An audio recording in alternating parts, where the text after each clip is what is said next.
Periyar Maniammai Institute of Science and Technology, Tanjavur. Aerospace Engineering with specialization in unmanned aerial vehicle. ஈரானின் ஏவுகணைகள் தெற்கு Israel பகுதியை தாக்கும் video காட்சி வெளியாகியுள்ளது.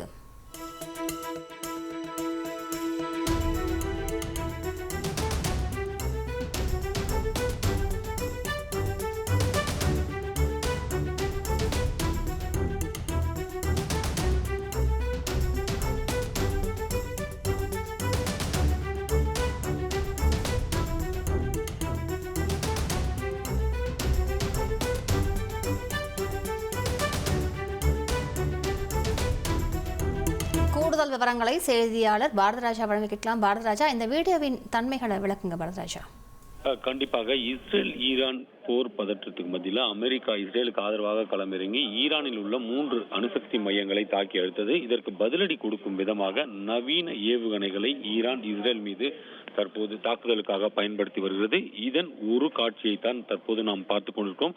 இந்த சம்பவம், அதாவது இந்த ஏவுகணை தாக்கப்பட்டதாக கூறப்படும் பகுதி தெற்கு இஸ்ரேலில் உள்ள அஸ்தூட் என்ற பகுதியில் தான். அங்குள்ள தொழிற்சாலைகள் மீது இந்த ஏவுகணை தாக்கியிருக்கிறது. அது காரின் டேஷ் கேமரா, அந்த வழியாக பயணித்துக் கொண்டிருந்த ஒரு காரின் டேஷ் கேமராவில் பதிவாகி இருக்கிறது. அந்த வீடியோ தான் தற்போது வெளியாகி இருக்கிறது. இது ஒரு ஏவுகணை தாக்குதல் இந்த இஸ்ரேலின் தெற்கு பகுதியில் நடந்திருப்பது. இதே போல இஸ்ரேலின் பல பகுதிகளில் ஈரானின் ஏவுகணைகள் தாக்கி வருவதாக தகவல்கள் வந்து கொண்டிருக்கின்றன.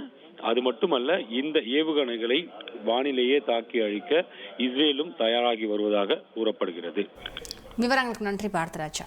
Periyar Maniammai Institute of Science and Technology, Tanjavur. Aerospace Engineering with specialization in unmanned aerial vehicle.